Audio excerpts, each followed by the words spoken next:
오늘 하나님께서 우리에게 주신 은혜의 말씀은 히브리서 10장 11절에서 14절입니다.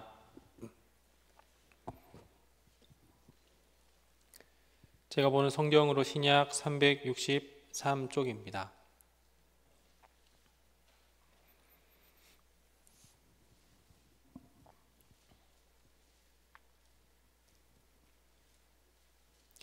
교독하신 후에 마지막 절은 합독하겠습니다. 제사장마다 매일 서서 섬기며 자주 같은 제사를 드리되 이 제사는 언제나 죄를 없게 하지 못하거니와 오직 그리스도는 죄를 위하여 한 영원한 제사를 드리시고 하나님 우편에 앉으사 그 후에 자기 원수들을 자기 발등상이 되게 하실 때까지 기다리시나니 그가 거룩하게 된 자들을 한 번의 제사로 영원히 온전하게 하셨느니라. 아멘. 제가 청년부를 담당하면서 매주 청년들 대상으로 매주 설교를 하고 있습니다. 최근에는 지금 사도신경을 가지고서 신앙을 고백하다라는 시리즈를 가지고서 10주 동안 시리즈 설교를 진행하고 있는 중인데요. 그래서 사도신경을 가지고서 우리 기독교인들이 하는 이 신앙의 고백, 이 고백이 본질이 무엇인지 매 예배마다 우리가 빠지지 않고 사도신경을 읊고는 있는데, 근데 이 고백에 담긴 그 의미가 무엇인지에 대하여서 지금 시리즈 설교로 하고 있는 중입니다. 오늘 설교는 사실 먼저 청년들에게 했었던 이 설교를 가지고 또 오늘 다시 한번 하게 되는 건데요. 그때 했던 설교지만 또 오늘 이 설교를 통하여서 성도님들과 함께 하나님의 말씀을 받게 될 때에 또한 은혜도 함께 얻게 되기를 소망합니다. 사도신경을 크게 세 등분으로 나눌 수 있다면 가장 먼저는 성부 하나님에 관한 것, 그 다음에는 성자 하나님에 관한 것, 그 다음에는 성령 하나님에 관한 그 내용을 가지고서 우리가 3등분으로 하여서 사도신경을 구분할 수가 있겠습니다. 그 중에서도 이 사도신경 성자 예수님, 성자 하나님에 대한 그 이야기가 사도신경 내용 중에 상당 부분 내용을 할애하고 있다고 우리가 볼 수 있겠습니다. 성자 하나님, 그러니까 예수 그리스도에 대한 내용이 왜 많은지에 대한 그 이유는 무엇일까요? 초대교회 이후에 어떤 성도들에게 있어서 그 내용, 성부 하나님 그리고 성령 하나님에 대한 이 어떤 성경적인 그리고 신학적인 어떤 견해와 어떤 믿음과 입장에 대하여서 그 많은 성도들의 어떤 믿음에 대한 그것은 전부 다 그렇게 좀 상이하지 않았었습니다. 대부분 다 동의하는 바였었지요. 하지만 성자 하나님, 그러니까 예수 그리스도에 관한 이 내용에 대하여서는 저마다 그 어떤 보는 시각과 견해와 신학이 다 달랐었기 때문에, 그래서 예수님에 대한 이 이야기가 너무 많아서, 그러니까 잡음이 너무 많아서 때로는 이 일로 인하여서 이단이 나타나기도 하다 보니까 성도들이 건강한 신앙, 건강한 믿음을 갖게 하기 위하여서 예수 그리스도에 관해 명확하게 이렇게 정해 놓은 것이 바로 신경인 것이죠. 많은 신조와 신경이 있겠지만 그 중에 하나가 또 사도신경이고, 오늘날 우리 개신교회가 고백하고 있는 것이 바로 사도신경입니다. 그래서 이 예수 그리스도에 대한 어떤 속성, 그리고 예수님에 대한 위격, 그리고 그분의 어떤 생애와 그분의 사역에 대하여서 사도신경을 통하여서 자세하게 이렇게 설명을 하고 있는데요. 그 중에서도 오늘은 우리가 함께 볼 것은 예수 그리스도께서 하나님의 우편에 앉아 계신 이 일에 대하여서 함께 말씀을 나누고자 합니다. 사도신경에는 우리가 읽어보면 쭉 보면 이제 내용이 저마다 다 이렇게 통일된 내용도 있고 저마다 차이점도 있고, 그리고 그 구절마다 어떤 특징도 우리가 볼 수가 있겠는데요. 그런데 이 사도신경 중에서도 오늘 우리가 보게 될 하나님의 우편에 앉아 계심이라는 이 표현은 특징이 있다면, 나머지 표현들에 대하여서는 예수 그리스도의 어떤 과거의 과거의 사건에 대하여서 기록하고 있는데, 오늘 우리가 보게 될 이 우편에 앉아 계시는 것은 예수 그리스도의 현재 상황에 대해서 이야기를 하고 있다는 것입니다. 그러니까 예수 그리스도께서 그 수천 년, 2000여 년 전에 성령으로 잉태하셔서 동정녀 마리아에게서 나시고 빌라도에게 고난을 받아 십자가에 못 박혀 죽으시고 사흘 만에 죽은 자 가운데서 다시 사셔서 그래서 부활하신 이후에 하늘에 오르신 것까지는 전부 다 그 과거에 있었던, 그 잠깐 있었던 사건이란 말입니다. 하지만 오늘 우리가 보게 될 우편에 앉아 계심은 예수 그리스도께서 먼 훗날 언제인지 모르겠지만 그 미래 가운데에 그때와 시기는 알 수 없지만 우리 가운데 다시 심판으로 오시게 될 그 날까지, 그러니까 그 과거의 시점부터 그리고 그 미래에 알 수 없는 그 시점에 이르기까지 이 사이에 예수 그리스도의 현재 상태, 지금도 하나님의 예수 그리스도의 현재 상태라고 말할 수 있다면 그분의 현재 상태는 예수 그리스도께서는 하나님의 우편에 앉아 계시다라는 것입니다. 이 일에 대하여서 우리가 오늘 본문을 통하여서 그분이 하나님의 우편에 앉아 계심, 그 앉아 계심은 어떠한 의미인지에 대해 함께 보고자 합니다. 예수님의 생애에 대하여서 그 모든 일들은 사실 잉태하시고 그 다음에 승천하신 일에 대한 것은 전부 다 목격자가 있습니다. 그런데 유일하게 아직 하나님의 우편에 앉아 계시다라는 것은 사실 그 누구도 본 사람은 없습니다.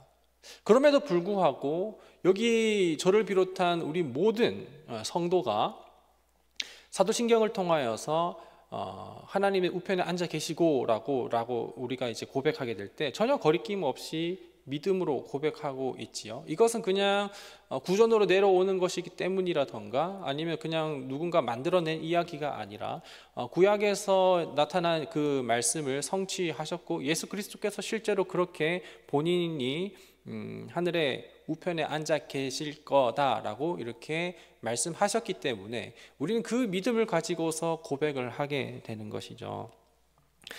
예수님의 현재 상태에 대하여서 이제 우리가 보게 될 텐데 크게 두 가지로 나누게 된다면 예수님의 현재는 일단은 하나님의 보좌 우편에 좌정하시다, 우편에 계시다라는 것입니다. 그리고 이따가 볼 것은 좌정하시다, 그러니까 앉아 계시다, 우편에 계시다, 앉아 계시다, 이 두 개를 볼 텐데 지금은 일단은 우편에 계시다라는 것에 대한 그 의미와 내용을 보도록 하겠습니다. 하나님의 오른쪽이라고 얘기했을 때 제 기준은 여기죠. 그걸 우리가 좀 생각을 해보게 된다면 천국에서 아마 하나님께서는 으리으리한 그리고 화려한 어떤 보좌, 그 의자와 같이 생긴 거기에 이렇게 딱 앉아 계실 때에 거기 옆에 조금 더 작을 수 있을까요? 거기에 또 의자가 하나가 있는데 거기에 예수 그리스도께서 앉아 계시다라는 것을 우리가 머릿속으로 어느 정도 상상해 보거나 혹은 뭐 유추 정도는 해볼 수 있을 것 같습니다. 하지만 하나님은 영이시기 때문에 이런 공간적인 의미로서 하나님 바로 오른쪽에 거기 바로 딱 붙어가지고 그래서 앉아 계시다라는 그걸 얘기를 하시는 않습니다.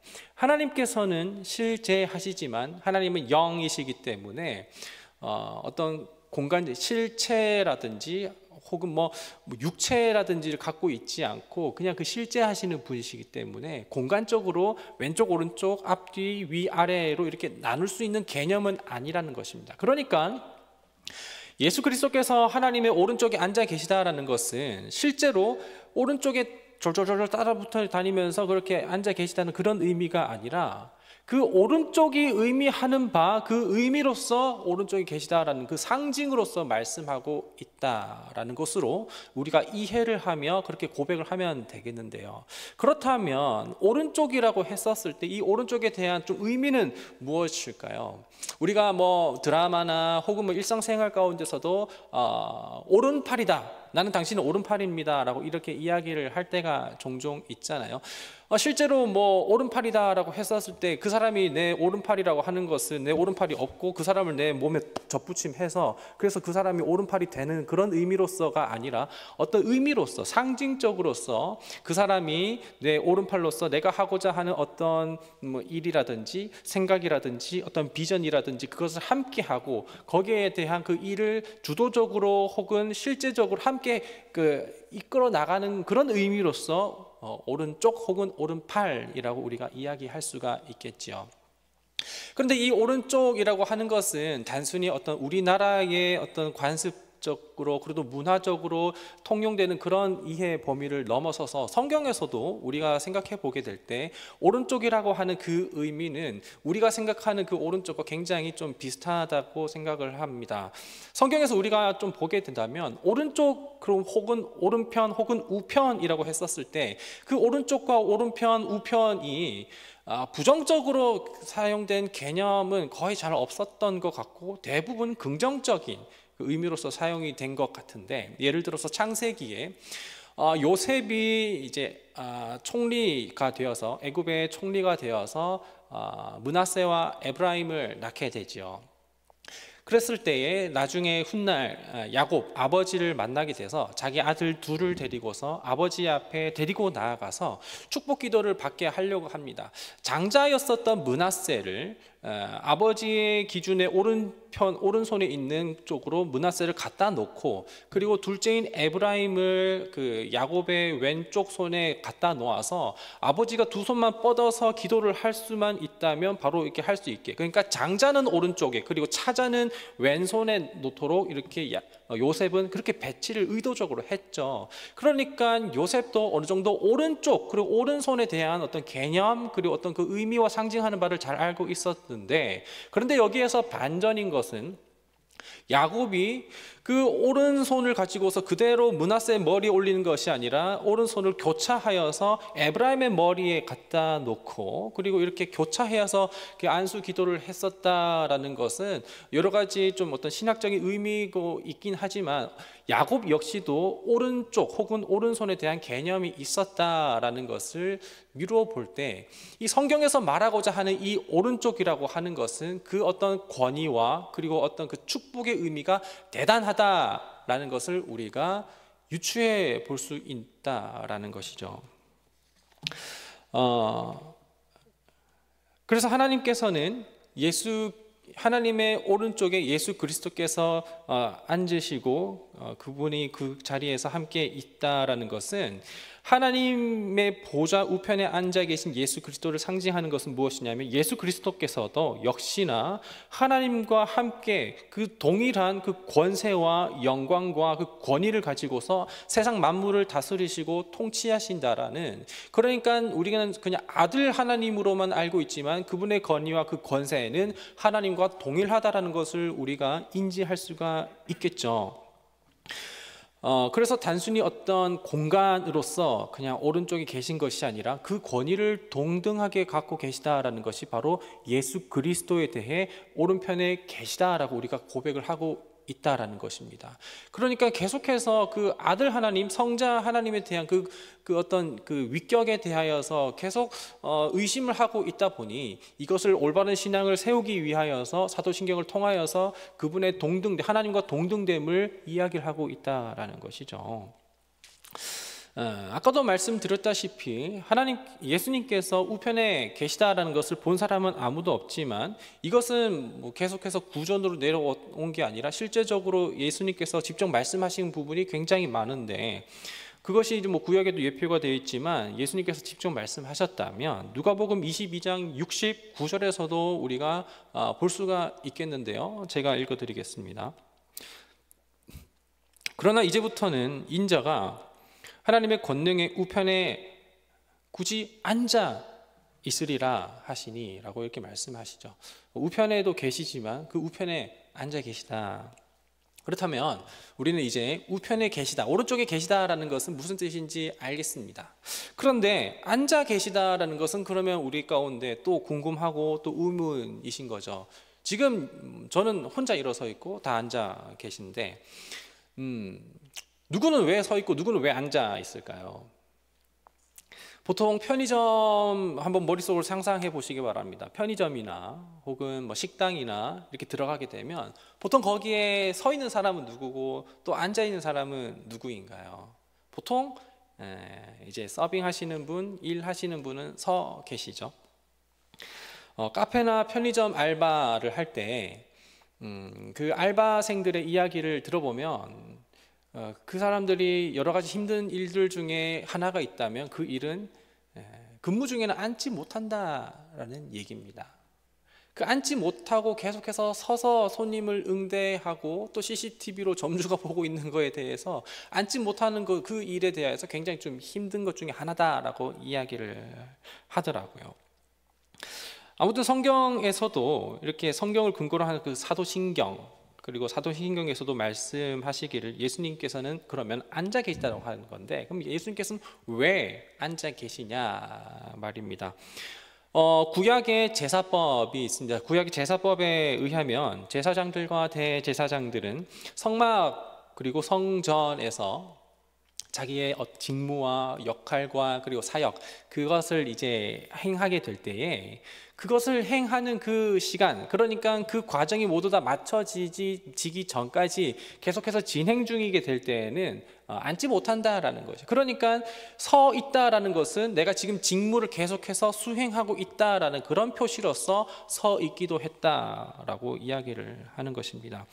오늘 본문 11절 상반절을 보셔도 알 수가 있겠는데, 제사장마다 매일 서서 섬기며 라고 이렇게 이야기를 하는 것처럼 제사장들은 그 직무와 역할을 할 때에 감히 앉아 있지 않고 서 있음은 그들은 계속해서 그 직무를 역할을 하는 것을 표시를 또 나타내는 것이기도 했기 때문에 그런 것이고, 그렇기 때문에 성막이나 혹은 성전에서는 의자가 필요가 없기도 했었던 것입니다. 그런 의미에서 우리의 대제사장이신 예수 그리스도께서 앉아 계시다라는 이것은 무엇이냐 하면 거의 한 2000여 년 이상 동안 서 있는 것이 너무 힘들어서 이제 앉아 있을 거다라는 그런 얘기가 아니겠고, 또한 혹은 할 일이 없어서 앉아 계시다라는 것도 아니고, 실제로 엉덩이를 땅에 붙여서 앉아 계시기 때문에 앉아 계시다라는 것이 아니라 어떤 그 상징적인 의미로서 예수님께서는 대제사장으로서 그 직무와 그 역할과 그분의 사역을 다 마치셨기 때문에 더 이상 서 있을 필요가 없어서 앉아 계시다라는 것입니다. 그러니까 우리가 신약을 이해하려면 반드시 구약을 전제로 우리가 이해를 해야 하는 것이, 구약의 제사장들은 늘 자기의 직무를 서 있었기 때문에 예수님께서 앉아 계시다라는 이 말씀은 곧 그분이 앉아 계신 모든 사역을, 구원의 사역을 다 마치셨다는 것을 그 당시의 사람들은 이해할 수가 있었다라는 것이죠. 다시 한번 말씀을 드리지만 예수께서 앉아 계시다라는 것은 그분께서 이 땅 가운데에서 이루어 가실 그 구원의 사역과 그 사건, 그리고 그분의 모든 역할과 직무를 다 감당하셨고 이루셨기 때문에 그래서 앉아 계시다라는 것을 말씀하고 계시는 것입니다. 오늘 본문 11절을 한번 보시겠습니까? 오늘 본문 11절을 보면 이 땅의 제사장들은 그들이 하는 그 제사를 매일 서서 섬기며 자주 같은 제사를 드리는데, 그런데 이 제사는 그 제사를 드릴 때 죄를 없게 하긴 하지만 언제나 이 죄를 없게 할 수는 없다라고 11절에서 이렇게 말하고 있죠. 그리고 12절로 한번 보실까요? 12절에서는 우리의 영원한 대제사장이신 예수 그리스도께서 이제 우리를 위하여 한 영원한 제사, 이 한 영원한 제사는 무엇입니까? 바로 그리스도께서 십자가에 달리신 것이죠. 한 영원한 제사인 그 십자가 사건을 통하여서 그분이 죽으시고 다시 우리를 위해서 부활하신 후에 승천하셔서 하나님 오른쪽에 앉으신 것입니다. 그분께서 이제 십자가의 은혜의 사건을 통하여서 우리를 위한 그 구원과 그리고 그 속죄를 위한 그 모든 사역과 그 모든 직무와 역할을 다 마치셨기 때문에 이제 예수께서는 거기에서 하나님의 보좌 우편에 좌정하시고, 그리고 나서 거기로부터 살아있는 자와 죽은 자를 심판하러 다시 오실 그 때까지, 그 때에 이제 모든 죽은 자들은 다 부활하게 되어서 그분 앞에, 심판장이신 그분 앞에 서서 죽은 자들과 산 자들 모두 다 심판을 피할 수가 없게 되는데 그분 앞에 서서 이제 부활하게 되는데, 이것은 바로 영원한 부활, 영원한 생명으로서의 부활과 영원한 벌, 영벌로서의 부활로 나뉘게 된다라는 것입니다.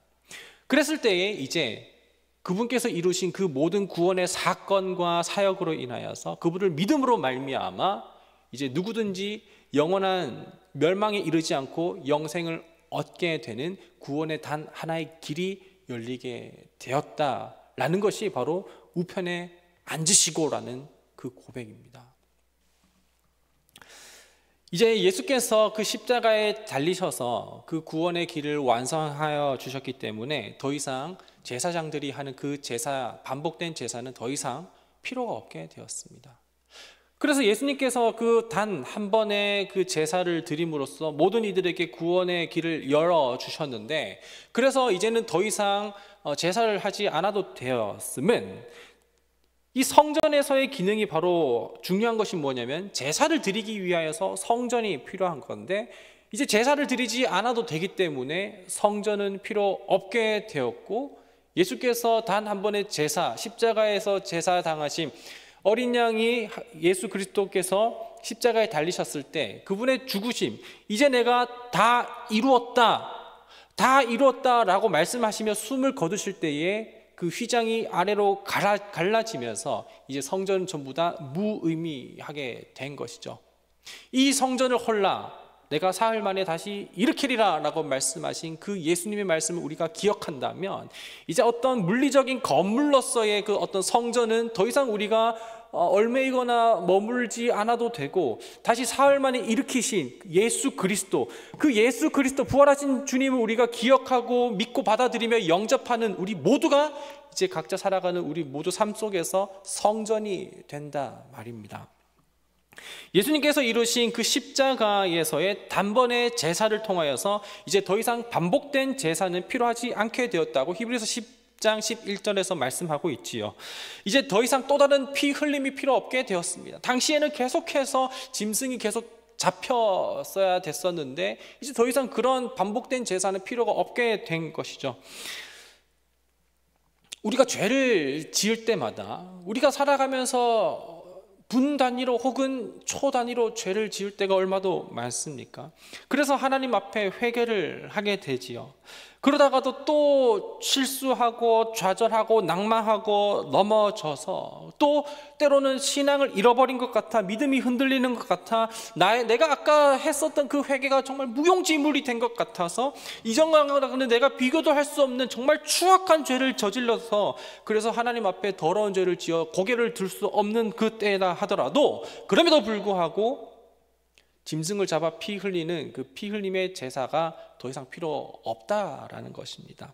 내가 정말 연약하고 또 나약함, 그 죄악, 나태함, 부정함, 음란함, 게으름, 그리고 남들 앞에서의 어떤 위선, 그리고 교만함, 이 모든 것을 포함한 그 죄악 때문에, 그럼에도 불구하고 또 회개하면 뉘우치고 하나님 앞에 엎드리지만 또 넘어지고 또 회개하고 또 넘어지고 또 회개하고, 그렇게 계속해서 불완전함을 하나님 앞에 보인다 하더라도 내가 그 너의 그 죄 때문에 다시 또 십자가에 달려야 되겠구나라고 말씀하시는 것이 아니라, 이미 단번에 드려진 그 영원한 제사로 인하여서 우리는 불완전하지만 날마다 십자가 앞에 나아가 내 짐을 풀어놓고 그 주 예수 그리스도께서 완성하신 그 구원의 역사하심을 우리가 믿고 붙잡게 될 때에 우리는 그 안에서 참된 화평과 그분께서만이 주실 수 있는 평안하냐, 샬롬이 우리 마음 가운데 있다는 것입니다. 우리의 모습으로 인하여서, 우리의 어떤 불완전함으로 인하여서 구원을 빼앗기게 되거나 누군가 내 구원을 빼앗아 갈 것에 대한 어떤 그런, 그리고 혹은 나의 무지함과 나의 어떤 부족함으로 인하여서 구원을 잃어버리게 될까봐 그 어떤 불안함, 여기로부터 자유하게 되면 이 구원은 그리스도께서 모두 완성하시고 이루셨기 때문에 이것은 그 누구도 어떠한 것도 빼앗아 갈 수 없다라는, 그것이 우리 마음 가운데 있을 때 우리는 감사함으로 교회에서 봉사를 하고 또 예배하고 경건생활을 하고 신앙생활을 할 수가 있게 된다는 것이죠.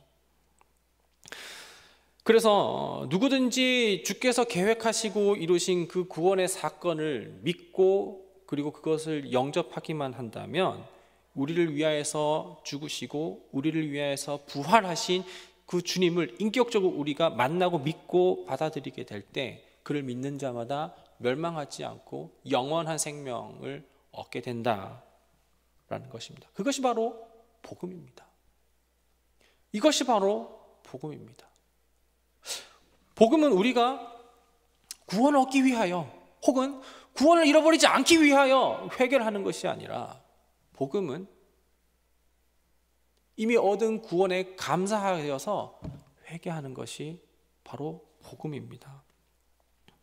이미 주께서 이루신 구원을 깨닫는 자만 회개할 수 있지, 내가 구원을 잃어버릴까 봐 두려워서 하는 회개는 회개가 아니라 형식적이라는 것이죠. 복음은 구원을 얻고자 행위를 앞세고 하나님 제가 구원을 잃어버리지 않기 위하여서 하나님 제가 구원을 얻고자 하기 위해서 이걸 합니다, 저걸 합니다, 이런 걸 해내겠습니다, 이걸 약속합니다 라고 하는 것이 아니라 이미 그분께서 우리에게 값없이 이루어 주신 그 구원을 우리가 믿고 감격으로 느낄 때에 그때 우리는 하나님 감사함으로 내가 예배합니다, 감사함으로 주께 예물 드립니다, 감사함으로 내가 성경 읽고 감사함으로 전도합니다 라고 행위가 뒤따라온다라는 것이죠. 복음은 이미 주께서 전부 다 그 십자가에서 이루신 그 사건이고 그 구원을 우리가 결코 인간이 그리고 세상에 그 어떤 것도 관여할 수가 없어서 그 누가 아무리 잘나도 그 구원을 얻어낼 방도도 없고 그 누가 아무리 못나도 그 구원을 빼앗기지 않는다라는 것이죠. 그거는 하나님의 절대적인 주권에 있는 것이지 우리에게 있는 것이 아닙니다.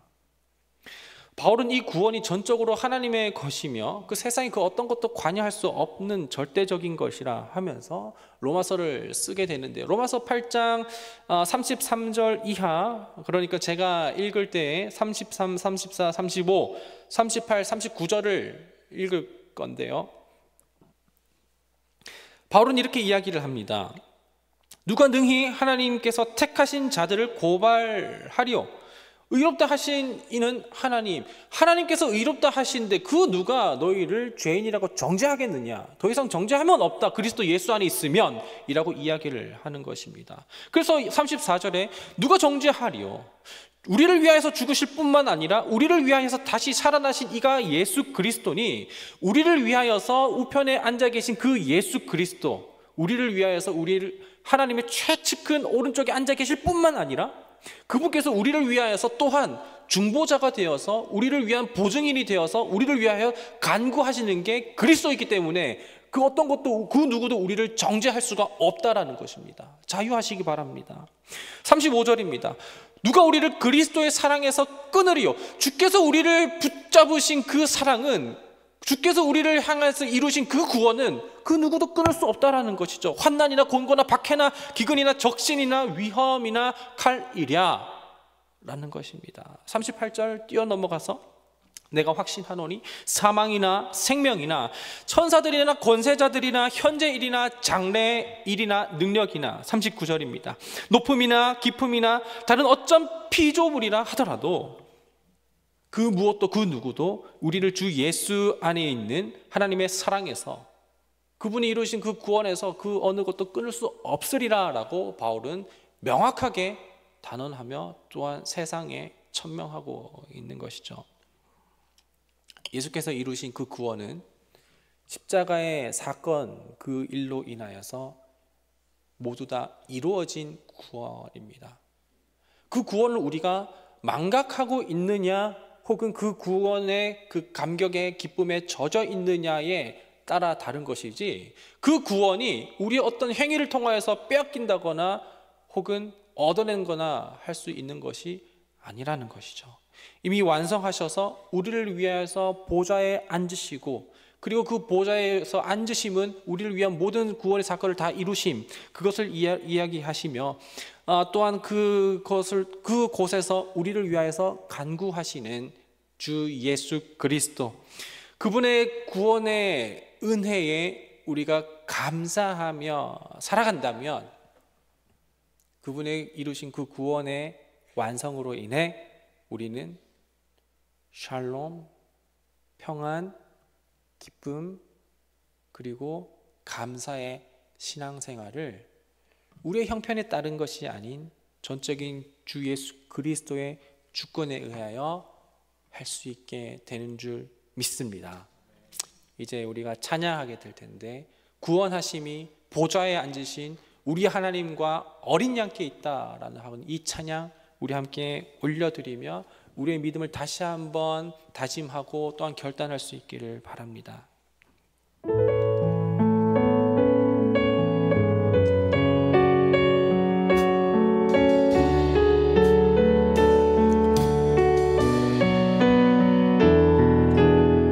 우리 보좌 앞에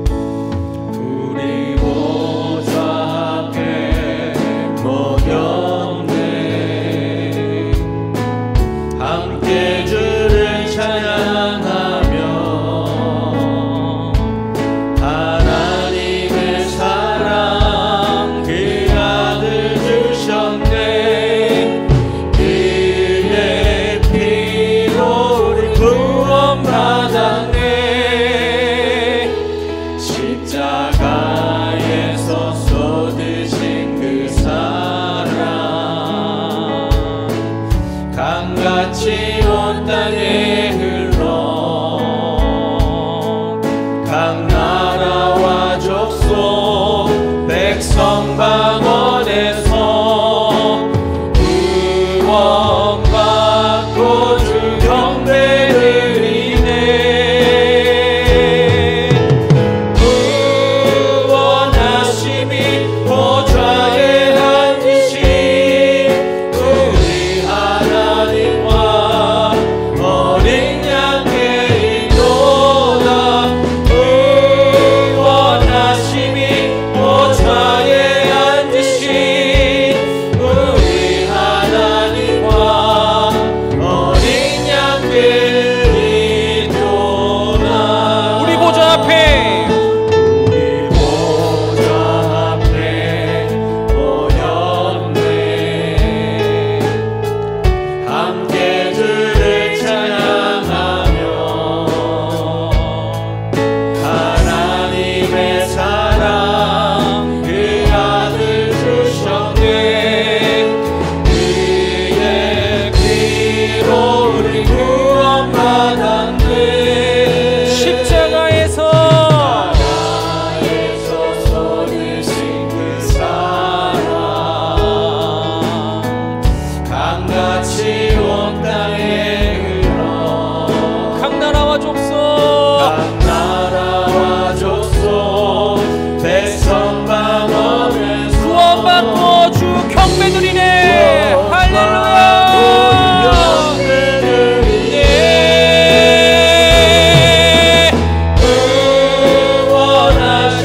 보좌에 앉으신 우리 하나님과 주 예수 그리스도 대제사장이신 우리 주님께 있습니다.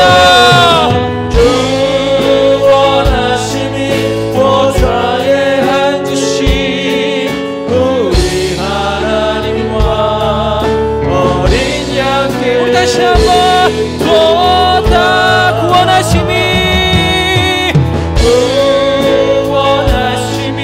보좌에 앉으신 우리 하나님과 어린 양께 있도다.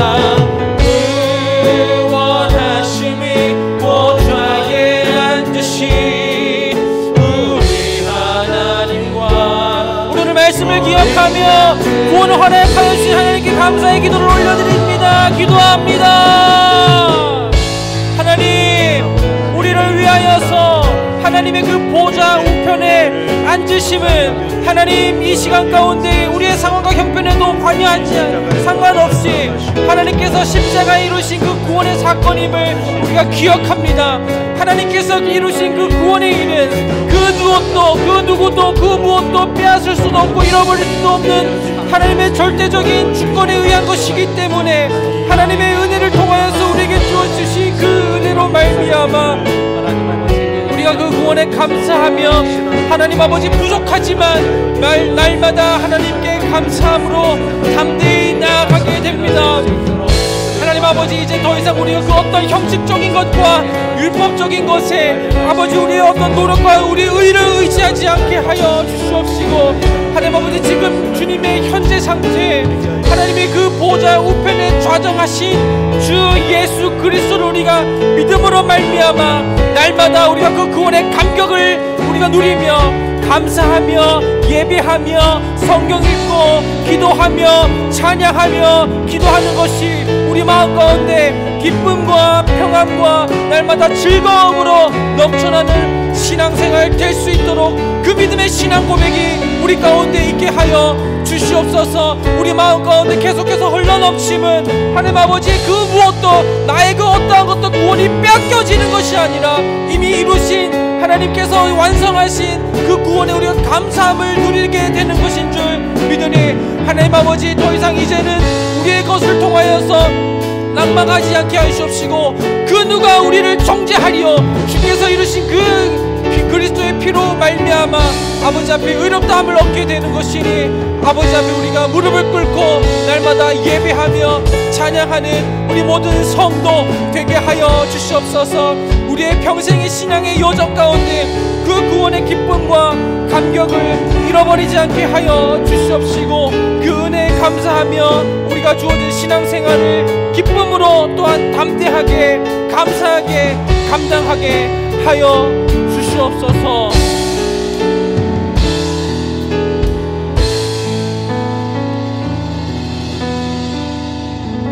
하나님, 오늘 말씀을 통하여서 우리가 날마다 고백했었던 그 신앙 고백 가운데에 예수님은 하나님의 보좌 우편에 앉아 계십니다 라는 이 고백의 의미를 생각해 보게 되었습니다.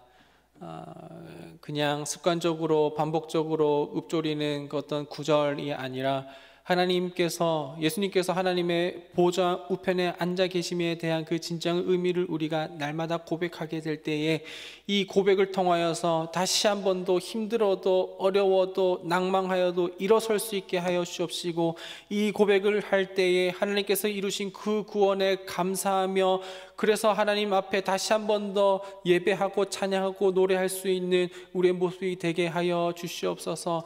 우리의 어떤 형편과 사건을 통하여서 우리의 어떤 처지를 통하여서 구원을 얻어낸다라든지 빼앗기는 것이 아니라 그 구원은 사망이나 권세자들이나 생명이나 그 어떤 것도 빼앗길 수 없는 하나님의 주권 아래에 있는 것이니 우리가 감사함으로 평안함으로 기뻐함으로 즐거움으로 신앙생활할 수 있는 우리 모두가 되게 인도하여 주시옵소서. 감사드렸고 예수님의 이름으로 기도드립니다. 아멘.